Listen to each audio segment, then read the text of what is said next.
Watch Donald Trump's press secretary get Aussie Prime Minister's name wrong twice in hilarious fashion. Sean Spicer couldn't quite get Malcolm Turnbull's name out properly during a briefing over his phone call row with Trump. If the first 2 weeks are anything to go by, Donald Trump's press secretary Sean Spicer is going to have to get used to difficult press briefings. In the space of just a fortnight, the new president has sparked international rifts with China, Iran, Mexico, and Australia. Not to mention the mass protests in cities across America as his controversial policies continue to divide the nation. But Spicer found himself stumbling on the most basic of details during Thursday's press conference at the White House: the name of the Australian Prime Minister.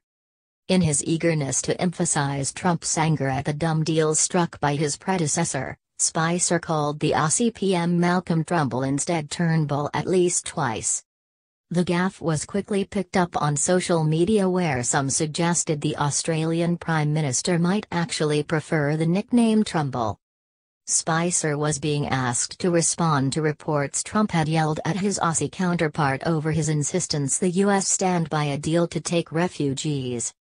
The president reportedly cut the call short after just 25 minutes when it was scheduled for an hour, and described it as the worst ever. After the story received sparked blanket media coverage in Australia and threatened a diplomatic row, Trump dispatched 2 of his top aides to try and smooth things over.